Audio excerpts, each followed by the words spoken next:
أعوذ بالله من الشيطان الرجيم بسم الله الرحمن الرحيم السلام عليكم ورحمة الله وبركاته أعوذ بالله من الشيطان الرجيم بسم الله الرحمن الرحيم رب اشرح لي صدري ويسر لي أمري واحلل عقدة من لساني يفقهوا قولي ربي زدني علما ربي زدني علما ধারাবাহিক শব্দে শব্দে দোয়ার অর্থ শিখি। আজকের এই আলোচনায় আপনাদেরকে স্বাগত জানাচ্ছি। আমি মোহাম্মদ শাহিনুর আলম। আশা করি আল্লাহর অশেষ রহমতে আপনারা ভালো আছেন। আমিও আল্লাহর রহমতে ও আপনাদের দয়ায় ভালো আছি, আলহামদুলিল্লাহ। আমরা মুনাজাতে বিভিন্ন সময় আল্লাহর নিকট দোয়া প্রার্থনা করি। তো এই দোয়াগুলো আরবি ভাষায় হয়, আমরা এর অর্থ সহজে বুঝতে পারি না। তো আমরা যদি এই দোয়াগুলোর অর্থ বুঝতে পারতাম তাহলে আমরা মুনাজাতে অধিক মনোনিবেশ করতে পারতাম। এই দোয়াগুলোর অর্থ যেন আমরা বুঝতে পারি, সে লক্ষ্যে আমার এই ক্ষুদ্র প্রয়াস। তো আমরা আজকে যে দোয়াটি নিয়ে আলোচনা করব সেটি খুবই গুরুত্বপূর্ণ একটি দোয়া এবং মুনাজাতে আমরা প্রায় এই দোয়াটি করে থাকি। তো আল্লাহ সুবহানাহু ওয়া তাআলা কুরআনুল কারীমে পিতামাতাদের জন্য কিভাবে আমরা দোয়া করব সেই দোয়াটি শিক্ষা দিয়েছেন এবং সেই দোয়াটি নিয়েই আজকে আমরা ইনশাআল্লাহ আলোচনা করব। তো মূল আলোচনায় যাওয়ার আগে আমাদেরকে একটি বিষয় জানা খুবই জরুরি। এই বিষয়টি জানলে আমরা দোয়াতে এই বিষয়টি কিছু ব্যবহার রয়েছে, আমরা দোয়াতে যখন অর্থগুলো শিখতে যাব, জানতে যাব, তখন দেখা যাচ্ছে এই বিষয়গুলোর ব্যবহার আসবে। তাই এই বিষয়গুলো একটু প্রথমেই আলোচনা করে নিতে চাচ্ছি, আপনারা খুব মনোযোগ সহকারে আলোচনাগুলো শুনবেন। আমরা বাংলা ভাষায় সর্বনাম এবং ইংরেজিতে প্রোনাউনের ব্যবহার শিখেছি। আরবি ভাষায় প্রোনাউনের ব্যবহার রয়েছে। তো এই আরবি ভাষায় এই প্রোনাউনগুলোকে অর্থাৎ এই সর্বনামগুলোকে বলা হয় হচ্ছে দমির।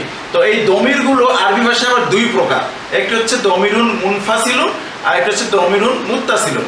দমিরুন মুনফাসিলুন হচ্ছে মুক্ত সর্বনাম। এটি হচ্ছে এমন একটি সর্বনাম যেটি অন্যান্য কোনো শব্দের সাথে সংযুক্ত হয়ে আসে না, একাকী আসে। আর দমিরুন মুত্তাসিলুন সেটি হচ্ছে এমন সর্বনাম যেটি অন্যান্য শব্দের সাথে, অর্থাৎ এটি যে কোনো শব্দের সাথে যুক্ত হয়ে আসে, অর্থাৎ এটি পৃথকভাবে আসতে পারে না। তো আজকে আমরা যে সর্বনামটি নিয়ে আলোচনা করব, অর্থাৎ এই দোয়াটি শেখার আগে যে সর্বনামটি নিয়ে আমরা একটু আলোচনা করতে যাচ্ছি সেটি হচ্ছে দমিরুন মুত্তাসিলুন, অর্থাৎ সংযুক্ত সর্বনাম। অর্থাৎ যে সর্বনামগুলো ক্রিয়া বা বিশেষ্য বা অব্যয় অর্থাৎ হরফের সাথে যুক্ত হয়ে আসে, সেই সর্বনামগুলো নিয়ে একটু আমরা আলোচনা করব। তাহলে আমাদের যে দোয়াটি আমরা শিখবো, এই দোয়াটি অর্থগুলো শিখতে আমাদের সুবিধা হবে। আসসালামু আলাইকুম। আপনি কি কুরআন ও হাদিসের ভাষা শিখতে আগ্রহী? অনারবদের আরবি ভাষা শেখার জন্য সম্পূর্ণ আরবি ভাষায় মদিনা অ্যারাবিক বুক কিতাবটি লিখেছেন ডক্টর আব্দুর রহিম রহিমাহুল্লাহ। বাংলায় এই বইটি সংকলন ও অনুবাদ করেছেন মোহাম্মদ শাহিনুর আলম এবং সম্পাদনা করেছেন মাওলানা মোহাম্মদ কামরুল হাসান। এই বইটির বৈশিষ্ট্য: মূল আরবি বাক্যের উচ্চারণ সহ বাংলায় ও ইংরেজিতে অনুবাদ, প্রতিটি অধ্যায়ের আলোচিত আরবি ব্যাকরণের সহজ আলোচনা, অনুশীলনের প্রশ্নের সমাধান এবং তার উচ্চারণ বাংলায় ও ইংরেজিতে অনুবাদ। এই কিতাবটি কাদের জন্য? জেনারেল শিক্ষিত যারা কোরআন ও হাদিসের ভাষা শিখতে চান, সকল ধরনের পেশাজীবী যারা কোরআন ও হাদিসের ভাষা শিখতে আগ্রহী এবং মাদ্রাসার সকল শিক্ষার্থী যারা শুরু থেকেই আরবি শিখতে আগ্রহী। আপনার আরবি ভাষা জ্ঞানকে আরও সুন্দর, সাবলীল ও সমৃদ্ধ করতে মদিনা অ্যারাবিক বুক কিতাবটি একটি গুরুত্বপূর্ণ সহায়ক হবে ইনশাআল্লাহ। তো এই বইটি সংগ্রহের জন্য স্ক্রিনে দেওয়া নাম্বারে দ্রুত যোগাযোগ করুন। ধন্যবাদ। তাহলে কি সেই দমিরুন মুত্তাসিলুন অর্থাৎ সংযুক্ত সর্বনাম কি সেগুলো, তো আমরা এগুলো দেখে নিই। সেটি হচ্ছে প্রথম যে সর্বনামটি সেটা হচ্ছে হু। হু মানে হচ্ছে তার বা তাকে। তো তার কখন ব্যবহৃত হয়, তাকে কখন ব্যবহৃত হয়, এটি আমরা কিছুক্ষণ পরেই জানবো ইনশাআল্লাহ। তো হু হচ্ছে, এর অর্থ হচ্ছে তার বা তাকে। তাহলে হু হচ্ছে একটি সর্বনাম বা প্রনাউন, আরবিতে একে বলা হয় দমির। এরপর আছে হুমা। হুমা হচ্ছে তাদের দুজনের অথবা তাদের দুজনকে। একটি বিষয় আপনাদেরকে জানিয়ে রাখা প্রয়োজন মনে করছি, সেটি হচ্ছে যে আরবি ভাষায় বচন তিন প্রকার। আরবি ভাষায় বচন তিন প্রকার, যেটি আমরা বাংলা ভাষায় এবং ইংরেজি ভাষায় দুই প্রকার শিখেছি, একটি একবচন একটি বহুবচন। বাট আরবি ভাষায় বচন হচ্ছে তিন প্রকার, একটি একবচন, একটি দ্বিবচন আর একটি হচ্ছে বহুবচন। তো এখানে ঠিক তেমনটি ব্যবহৃত হয়েছে। প্রথমে হচ্ছে একবচন, তারপরে দ্বিবচন, তারপরে বহুবচন। তো একবচনে হচ্ছে হু মানে তার বা তাকে, আর দ্বিবচনে হচ্ছে হুমা। হুমা অর্থ হচ্ছে তাদের দুজনের বা তাদের দুজনকে। এরপর হুম, হুম হচ্ছে বহুবচন, এর অর্থ হচ্ছে তাদের বা তাদেরকে। এই যে আমরা তিনটি সর্বনাম শিখলাম, এই তিনটি সর্বনাম হচ্ছে পুরুষবাচক শব্দ। এই তিনটি সর্বনাম পুরুষবাচক শব্দের ক্ষেত্রে বা পুরুষবাচক ইসিমের ক্ষেত্রে বা পুরুষবাচক নাউনের ক্ষেত্রে এই সর্বনাম তিনটি ব্যবহৃত হয়। এরপরে যে তিনটি সর্বনাম আমরা শিখবো সেটি হচ্ছে স্ত্রীবাচক ইসিম বা স্ত্রীবাচক নাউন বা বিশেষের ক্ষেত্রে ব্যবহৃত হয়। তো প্রথম যে সর্বনামটি রয়েছে সেটি হচ্ছে হা। হা হচ্ছে তার বা তাকে। তো এখানে প্রথমটি হচ্ছে একবচন, দ্বিতীয়টি দ্বিবচন, পরেরটি হচ্ছে বহুবচন। তাহলে হা এর অর্থ হচ্ছে তার বা তাকে। এরপরে হুমা, হুমা হচ্ছে ঠিক ওই আগের মতোই তাদের দুজনের বা তাদের দুজনকে। এরপরে হুন্না বহুবচনে, বহুবচনে এর অর্থ হচ্ছে তাদের বা তাদেরকে। তো এই যে আমরা 6টি সর্বনাম এখানে শিখলাম, 3টি পুরুষবাচকের জন্য, 3টি স্ত্রীবাচকের জন্য, প্রত্যেকটি একবচন, দ্বিবচন এবং বহুবচন। এই 6টি সর্বনাম হচ্ছে নাম পুরুষের অধীন। এই 6টি সর্বনাম হচ্ছে নাম পুরুষ। আমরা ইংরেজিতে পড়েছি যে থার্ড পারসন, ঠিক এটি হচ্ছে আরবিতে এই 6টি সর্বনাম হচ্ছে নাম পুরুষ। আরবিতে যাকে বলা হয় গায়ব, আরবিতে বলা হয় গায়ব। তো এরপরে যে 6টি সর্বনাম নিয়ে আমরা পরিচিত হব সেটি হচ্ছে যে পুরুষবাচকের ক্ষেত্রে একবচন যদি হয় তাহলে হচ্ছে কা। কা মানে হচ্ছে তোমার বা তোমাকে। কা অর্থ হচ্ছে তোমার বা তোমাকে, এটা পুরুষবাচকের ক্ষেত্রে। এরপরে দ্বিবচন কুমা। কুমা অর্থ হচ্ছে তোমাদের দুজনের বা তোমাদের দুজনকে। এরপরে কুম, কুম অর্থ হচ্ছে তোমাদের বা তোমাদেরকে, এটা হচ্ছে বহুবচন। তাহলে এই তিনটি হচ্ছে পুরুষবাচক। এরপরে স্ত্রীবাচক একবচনে কি, কি অর্থ হচ্ছে তোমার বা তোমাকে।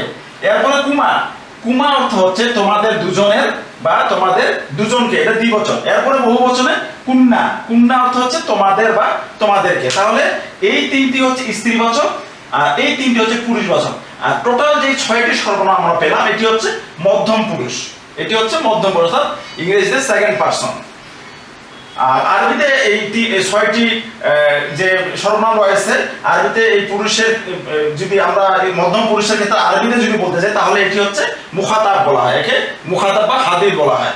তো এরপরে হচ্ছে উত্তম পুরুষের ক্ষেত্রে, উত্তম পুরুষের ক্ষেত্রে 2টি সর্বনাম রয়েছে। একটি হচ্ছে ইয়া, একে ইয়া মুতাকাল্লিম বলা হয়। ইয়া, ইয়া, ইয়া মুতাকাল্লিম, অর্থাৎ এর অর্থ হচ্ছে আমার বা আমাকে। এরপরে না, না অর্থ হচ্ছে আমাদের বা আমাদেরকে। তাহলে এই দুটো হচ্ছে উত্তম পুরুষ। তো আমাদের এই যে 14টা সর্বনাম, এই 14টা সর্বনামের মধ্যেই কিন্তু সর্বনামগুলো বিভিন্ন ইসিমের ক্ষেত্রে ব্যবহৃত হয়। তো এগুলো আমরা যদি মুখস্থ করে ফেলি তাহলে আমাদের জন্য খুবই ভালো হবে। তো এগুলো আমরা ইনশাআল্লাহ মনে রাখবো। এখন আমরা 4টি উদাহরণ দেখি। 4টি উদাহরণ আমি নিয়ে এসেছি। একটি হচ্ছে দমির অর্থাৎ সর্বনাম হু ব্যবহার করেছি, আর একটি হচ্ছে ইয়া মুতাকাল্লিম, এই ক্ষেত্রেও ঠিক একই। তো এখানে আমরা প্রথমে হচ্ছে কিতাবুন, কিতাবুন হচ্ছে একটি বই। আমরা জানি কিতাবুন মানে হচ্ছে একটি বই। কিতাবুন, কিতাবুন মানে একটি বই। তো এটি একটি ইসিম, এটি একটি ইসিম বা বিশেষ্য। কিতাবুন মানে একটি বই। তো এই ইসিমের সাথে বা বিশেষ্যের সাথে যে সর্বনামটি রয়েছে এই সর্বনামটি যুক্ত হলে কি অর্থ দাঁড়াচ্ছে সেটি আমরা দেখি। তাহলে কিতাবুহু, এর সঙ্গে কিতাবুনের সঙ্গে হু সর্বনাম যুক্ত হয়েছে। আমি বললাম কিছুক্ষণ আগে যে দমিরুন মুত্তাসিলুন অর্থাৎ সংযুক্ত সর্বনাম। এই সর্বনামগুলো যে কোনো একটা শব্দের সাথে যুক্ত হয়ে আসে। তো এই ক্ষেত্রে ইসিম বা বিশেষের সাথে যুক্ত হয়ে আসছে। তো তাহলে এখানে যুক্ত হয়ে গেল কিতাবুহু, এর অর্থ দাঁড়াবে তার বই।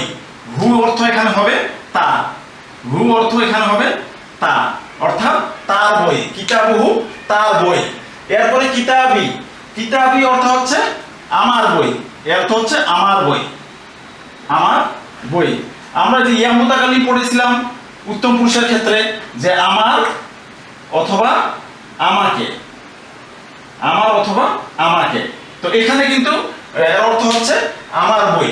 তো এখানে ছিল কিতাবুহু, কিন্তু এখানে হলো কিতাবি।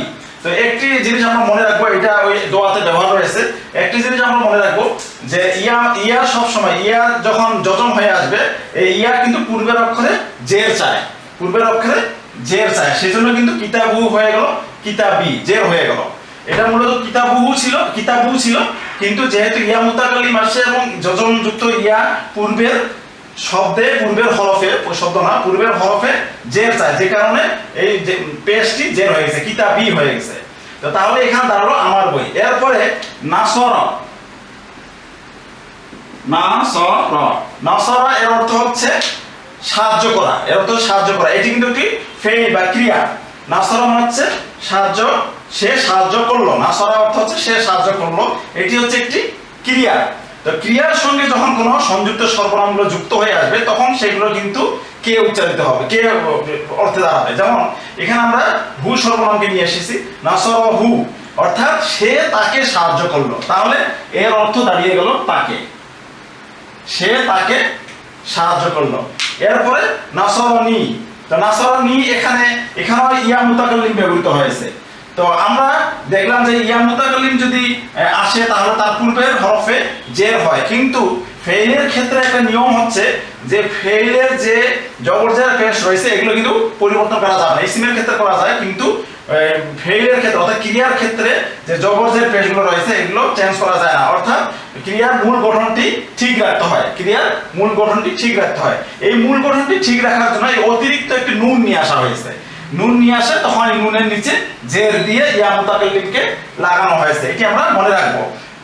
তাহলে হয়ে গেল নাসরানি, অর্থাৎ আমাকে, সে আমাকে সাহায্য করলো, সে আমাকে সাহায্য করলো। এর অর্থ দাঁড়ালো আমাকে, সে আমাকে সাহায্য করলো। তাহলে এখানে দেখতেছি যে ইসিমের সাথে যখন সংযুক্ত সর্বনাম যুক্ত হচ্ছে তখন যে তার, আমার এই ধরনের অর্থ করতেছে, আর যখন ফেইল বা ক্রিয়ার সঙ্গে যুক্ত হচ্ছে তাহলে তাকে বা আমাকে এই ধরনের অর্থ করতেছে। তো আমরা এখন মূল আলোচনায় যাব। আমরা এখন যে দোয়াটি আমরা আলোচনা করব সেই দোয়া অর্থ শব্দে ভেঙে আমরা অর্থ করব।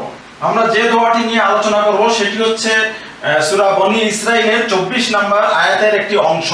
তো এখানে আল্লাহ সুবহানাহু ওয়া তাআলা পিতামাতার প্রতি কিভাবে দোয়া করব সেই দোয়াটি শিক্ষা দিচ্ছেন। তো এখানে দোয়াটি হচ্ছে রব্বির হামহুমা কামা রব্বায়ানি সগীরা।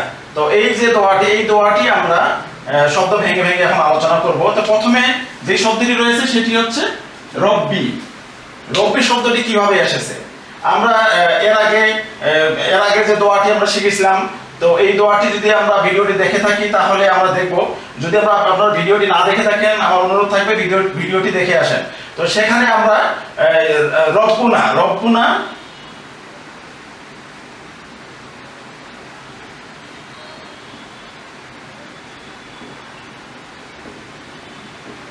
থেকে রব্বানা হয়েছিল। এই রব্বানা সম্পর্কে আমি আলোচনা করেছি, আপনারা সেই ভিডিওটি দেখে আসলে এটি আরো বুঝতে সুবিধা হবে। তো এখানে রব্বি শব্দটি কিভাবে আসলো আমরা এখানে আলোচনা করি। সেটি হচ্ছে একটি ইসিম হচ্ছে রব্বুন মানে হচ্ছে প্রতিপালক। রব্বুন মানে হচ্ছে প্রতিপালক, আমরা জানি রব মানে প্রতিপালক, রব্বুন অর্থ হচ্ছে প্রতিপালক। তো এখন এখানে এই রব্বুনের সঙ্গে ইয়া মুতাকাল্লিম যুক্ত হয়েছে।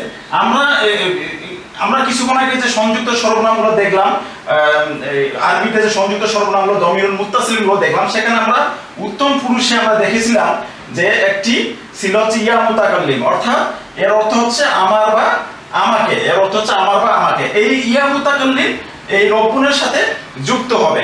তো এই রব্বুনের সাথে যুক্ত হয়ে গেলে তখন হয়ে যাবে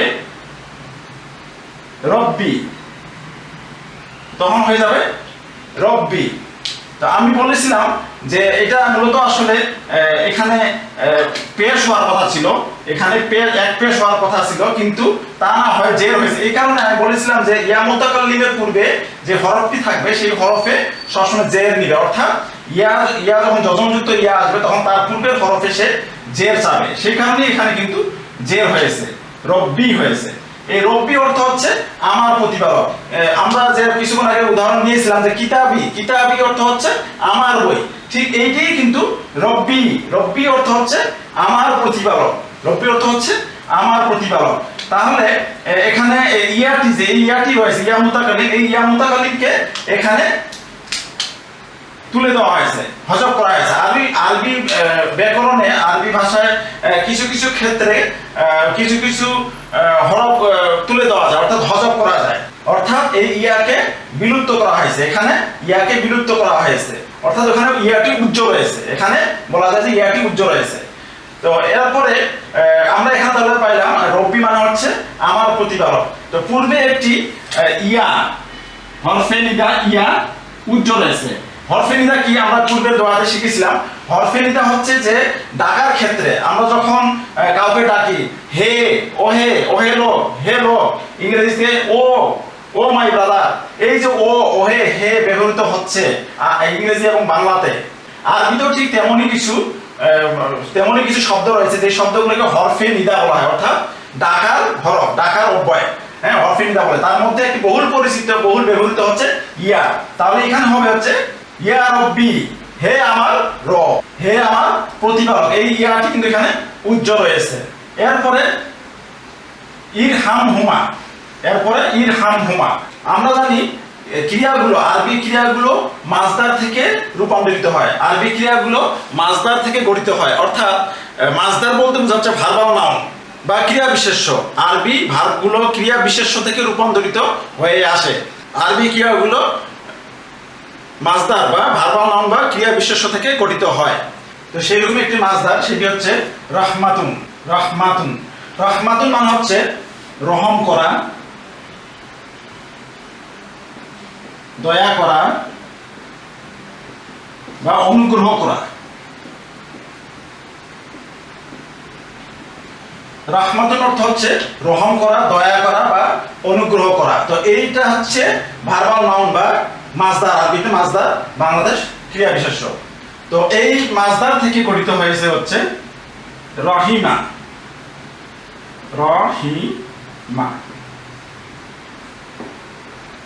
রহিমা অর্থ হচ্ছে সে রহম করলো বা সে দয়া করলো।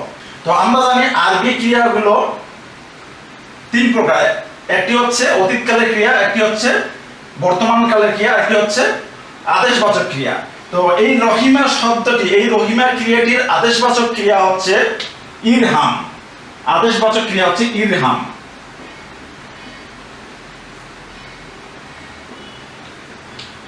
এই রহিমা শব্দ থেকে আদেশবাচক ক্রিয়া গঠিত হয়েছে ইরহাম।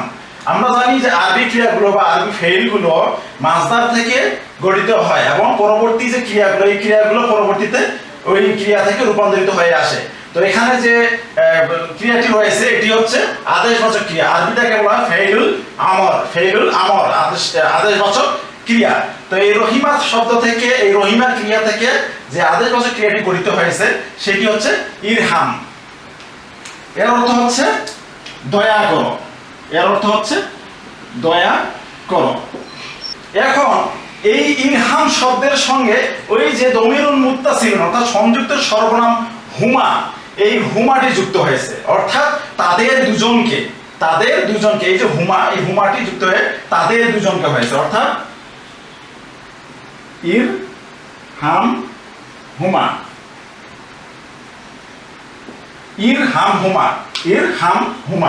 অর্থাৎ তাদের দুজনকে দয়া করো। তাদের, এখানে হুমা অর্থ হচ্ছে তাদের দুজনকে দয়া করো। তাহলে এর অর্থ দাঁড়ালো যে ইয়া রাব্বির হাম হুমা। তো এখানে আমরা দেখতেছি যে এখানে একটা আলিফ রয়েছে, এই আলিফের কোনো উচ্চারণ হচ্ছে না। রব্বির সঙ্গে এই বাজের সঙ্গে এই রটি উচ্চারিত হচ্ছে, এই আলিফটা কেন হচ্ছে না? আসলে এটি কোনো আলিফ নয়, এটি হচ্ছে হামজা।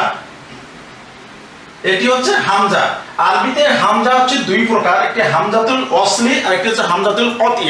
এটি আমরা মনে রাখবো। আরবি ভাষায় কিন্তু আলিফ বলতে কোনো হরফ নেই। তো এখানে যে আলিফটা আমরা দেখতেছি এটা মূলত হামজা, এটি হচ্ছে হামজা। যদি আলিফের উপরে কোনো জবরজের পেশ হয় তাহলে সেটা কিন্তু হামজা হয়ে যায়।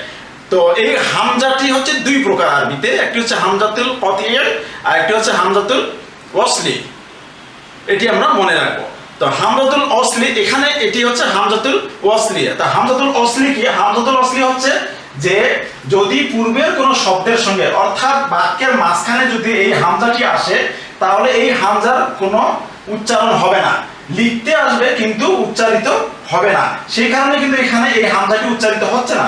রব্বির সঙ্গে সঙ্গে এই রব্বিটি রকে ধরতেছে, এই হামজাটি কিন্তু উচ্চারিত হচ্ছে না। এটি হচ্ছে হামজাতুল অসলির বৈশিষ্ট্য, এটি আমরা মনে রাখবো। কিন্তু আমরা সিঙ্গেল অর্থাৎ এককভাবে যদি উচ্চারণ করতে চাই তাহলে কিন্তু আবার এই হামজার নিচে জের দিতে হবে। এর নিচে জের ছিল, এখানে জের দিতে হবে, তাহলে হবে ইরহাম হুমা। এটি আমরা মনে রাখবো। তাহলে ইয়া রব্বির হাম হুমা অর্থাৎ হে আমাদের রব। তো এখানে ইয়া যেহেতু উজ্জ আছে, আমরা উজ্জ রেখে বলি রব্বির হামহুমা, অর্থাৎ হে আমাদের রব তুমি তাদেরকে দয়া করো। এরপরে রয়েছে কামা, এরপরে রয়েছে কামা। এখানে কা হচ্ছে প্রিপজিশন, কা হচ্ছে এখানে প্রিপজিশন বা আরবিতে একে বলা হয় হরফে জ্বর। এর অর্থ হচ্ছে মতো বা সদৃশ, মতো বা সদৃশ। তো আমার এই চ্যানেলে আপনারা প্লে লিস্টে দেখবেন যে বেসিক অ্যারাবিক ল্যাঙ্গুয়েজ, সহজে আরবি ভাষা শিখিয়ে একটি প্লে লিস্ট রয়েছে। এখানে দেখবেন যে আরবি হরফে জ্বর নিয়ে আমি আলোচনা করেছি। তো আপনারা যদি হরফে জ্বর সম্পর্কে অর্থাৎ প্রিপজিশন সম্পর্কে আরো বিস্তারিত জানতে চান তাহলে ভিডিওটি দেখে আসতে পারেন। তো এখানে কা অর্থ হচ্ছে মতো বা সদৃশ, এটি কিন্তু হরফে জ্বর বা প্রিপজিশন, এর সঙ্গে মা যুক্ত হয়েছে। এটি হচ্ছে রিলেটিভ প্রনাউন, ইংরেজিতে বলে রিলেটিভ প্রনাউন, আর আরবিতে বলা হয় ইসমুল মাউসুল। এর অর্থ হচ্ছে যা বা যা কিছু, যা বা যা কিছু। তাহলে কা অর্থ হচ্ছে মতো বা সদৃশ, মা অর্থ হচ্ছে যা বা যা কিছু। যখন এই দুটি একত্রিত হয়ে আসবে তখন এটি হয়ে যাবে কামা। দুটি যখন একসঙ্গে যুক্ত হয়ে আসবে তখন এটি হয়ে যাবে কামা।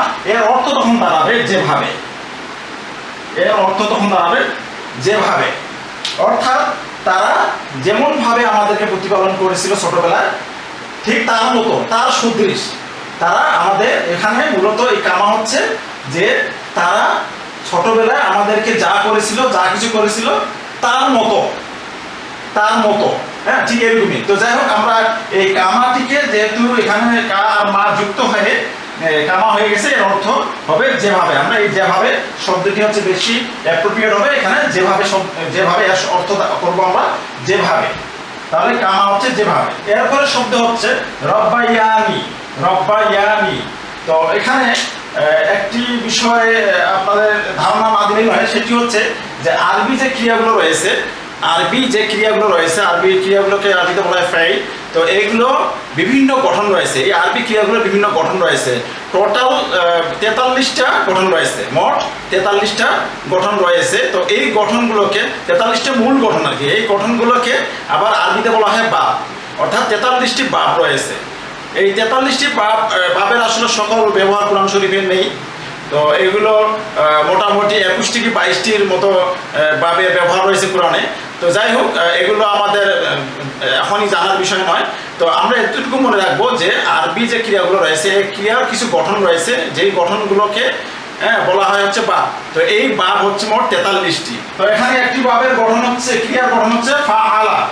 হ্যাঁ, একটি বাবের আমাদের যে 43টি বাব আমরা জানলাম, 43টি বাব রয়েছে বা গঠন রয়েছে, তাই সেই বাবগুলোর মধ্যে একটি বাবের বা একটি গঠনের ক্রিয়া হচ্ছে ফাআলা। এই ফাআলা হচ্ছে একটি ক্রিয়ার গঠন। তো এই ফাআলা এই গঠন থেকেই আসছে হচ্ছে রব্বা, এটি আমরা মনে রাখবো।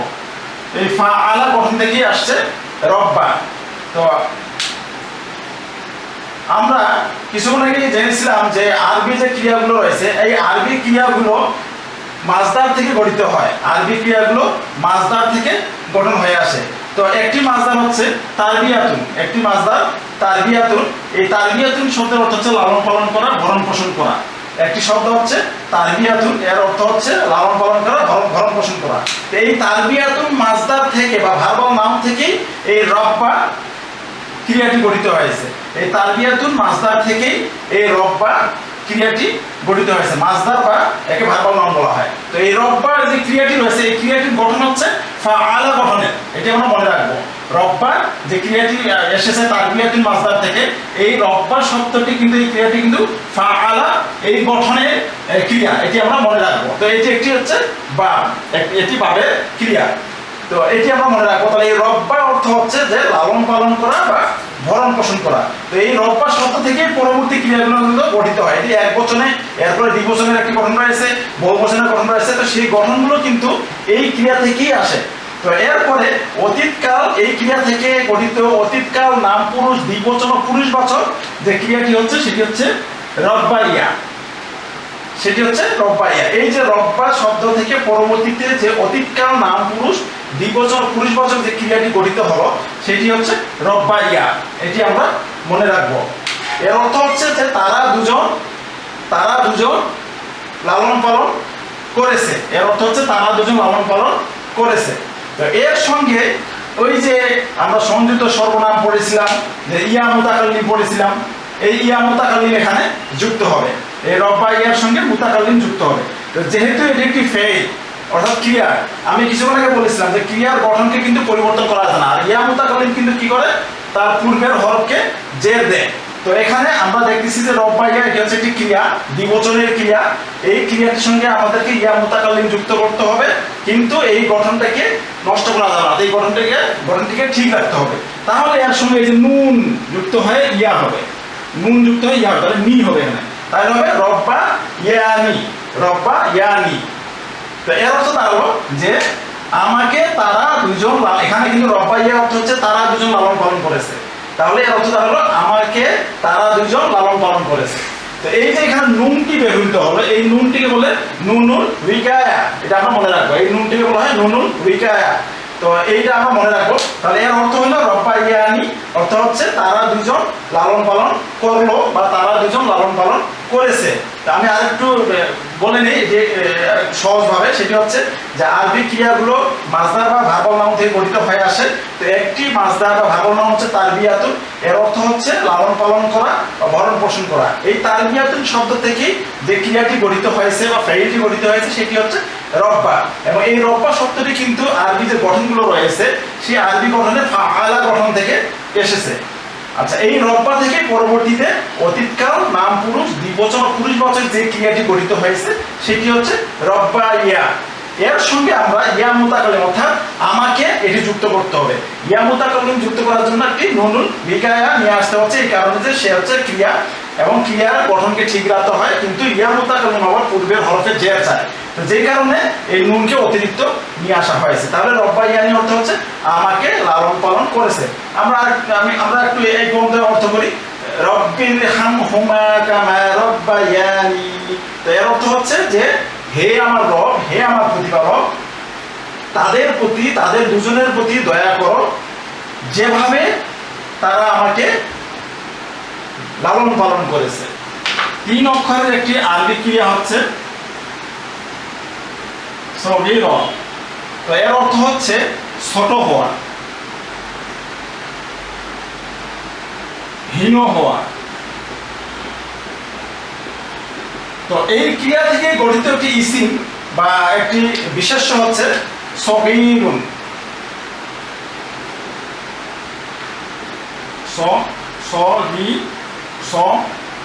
সগীরুন এর অর্থ হচ্ছে ছোট বা শৈশব,